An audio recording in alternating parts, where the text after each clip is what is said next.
Hello and welcome to In Focus Kentucky. I'm Mario Anderson. Each week this program will take a look at issues that matter to you right here in the Bluegrass State, and we'll talk to the lawmakers, community organizers, and people like you who help shape those policies. On today's show, we're taking a look at cannabis, a hot button issue here in Kentucky. We'll talk about legalization, the possible health benefits it provides, and the controversy that surrounds it.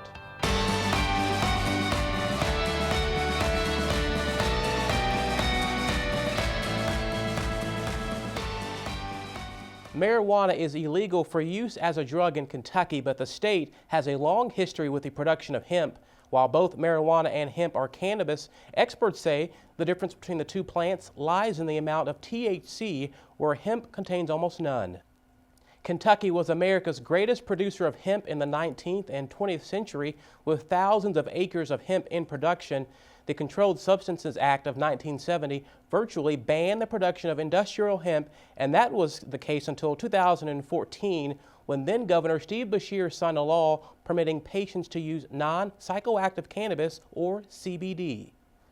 Today we'll take you to a hemp extraction plant here in Kentucky to see how that process takes place, but first we travel to Louisville to a town hall on the topic of legalizing the use of marijuana for medical purposes. Several dozens of people living in the city of Louisville packed 3 forums across the city to share their opinions on the hot topic of whether or not Kentucky should become the 30th state in the country to legalize medical marijuana. So we're here to listen to the community, to understand what their concerns are, whether they're pro or con for medical marijuana, and the important elements of what might be incorporated into a successful medical marijuana should it move forward. Now, a resolution is not a law. It is only something to urge the state legislation to pass this. If we pass this resolution, we would send it to the state legislators and let them know that the majority of our people here in Louisville, by these 3 forums that we've had, have strongly come out in favor of legalization of medical marijuana. Councilwoman Welsh is one of 12 co-sponsors who signed onto the original resolution urging the Kentucky General Assembly to adopt new medical marijuana legislation, an issue that has been met with overwhelming support by those attending the forum. I have heard nothing but overwhelming support. I've not heard from one constituent who opposes the idea of medical marijuana. All across the city, I'm hearing from individuals who suffer from chronic pain, and many of them who have gotten addicted to painkillers. And so this is a wonderful option for these folks to be able to have the opportunity to live a normal life. And so I think that could be a good thing for the state. And should it pass, we want to have as much input as we can from members of our community. Molly Rutherford is a doctor who specializes in care for those who are dealing with addiction, but says she hasn't seen enough evidence that proves marijuana is actually a medicine. We don't have all of the information that we need to be able to say that it's safe to prescribe marijuana as a medication, at least not in a smoked form. And it's my understanding that CBD oil is available pretty much over the counter for anybody who wants to try that for the things that it has been indicated for. But as far as the marijuana plant, which has many, many, many substances in it and has a lot of harm associated with it, I, as a physician, am not comfortable making that certification. Dan Syme says he disagrees with the doctor's belief and has been advocating for medical cannabis to be legalized for the last 5 years, and admits while the use of cannabis is considered taboo by most, he says it's impacted his and others' health in a positive way. Because it's helped me in depression and anxiety, and when you talk about PTSD and thoughts of war, you just no relation, and if they say it helps, then daggone it, we ought to help them get it, you know.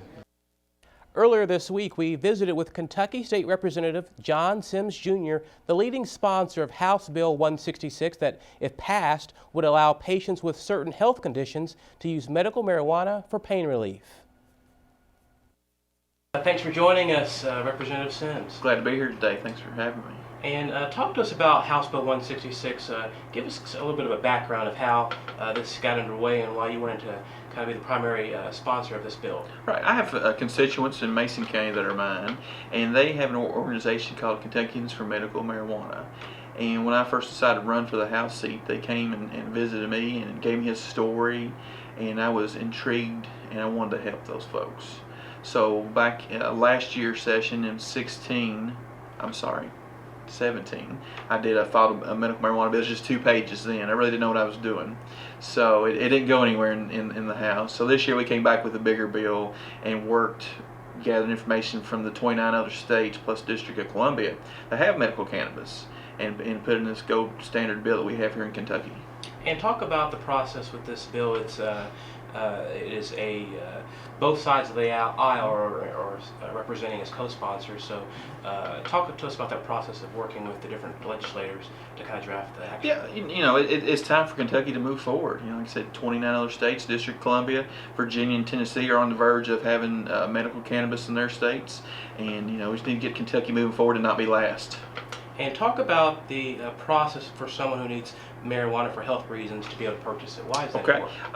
Once, if we get this established, you have to go to a physician. The physician has to put an application into the Medical Cannabis Board. It's to be a new board created by the fund is created. The doctor will have to be approved by the state. And then if the doctor gets approved, you have to have a patient-doctor relationship already in place. It won't be like a pill mill thing. You just can't go to here pop-up pill mills. We don't want that, so we can work that in.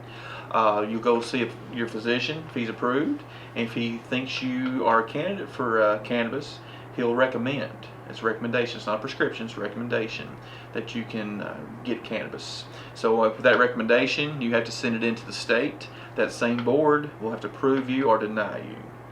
Once, if you get approved, you'll get a license through the state. It's a hard plastic card, and once you get approved, you can go to a dispensary. It won't be at a pharmacy because there's federal law prohibits pharmacies from selling cannabis. So it will have its own storefront, compassion centers, what they're called. So you go to the compassion center and shop around, see what you need for your certain medical condition, and buy it and take it home and use it, and hopefully it will help your condition improve. From some of the research that you've come across, is it true that marijuana does help all types of illnesses that are out there? It does, and it shows in other states, starting out, their qualifying conditions are kind of small, and over the years they have added to that to help. It's my view, it's a plant. God gives it to us. He grows it. Let's use it. It's there for us to use. Now, is it true, or with the House Bill 166, will there be a limit on the amount that one person could buy? There is an amount on it, yeah. In the bill, there's some home grows, a chance for home grows for people in rural Kentucky, or they can afford it. We had a bigger number of plants. We reduced that size in plants to get some more support, bipartisan support on the bill. And talk about the tax part of this purchasing, the sale of marijuana. How would that work? Well, I asked for a physical note on it, and they couldn't give us one since we don't have it here in Kentucky. So I'm projecting it to be hopefully around 100 million, maybe more. It just depends. 20% of that goes back to the locals on law enforcement to help with, to help hire drug recognition experts and stuff like that. And talk with us a little bit more about this House Bill 166 with cities versus counties. How would that work in Kentucky if someone wanted to open up a dispensary? Mm-hmm. It leaves it up to the local government first to opt in. A city can opt in, or a physical court can opt in, or vice versa, either one. If they don't choose to, within 2 years, your voters in the district can get a petition, like a wet dry vote petition together with a certain amount of signatures needed, and it can be held. It won't be a special election, so we don't want to cost the counties and cities more. It will be held on a regular election and just be on the ballot. And for a person or company that would want to potentially open up a dispensary, what's the process for them? They had to file an application with the state. Everything was ran through this board, from the growers to cultivators to the compassion centers. It's all controlled by the state board. Coming up, more with Representative Sims, and we hear from one of Sims' colleagues who used to be against the legalization of medical marijuana. He tells us what changed his mind. Stick with us. You're watching In Focus Kentucky.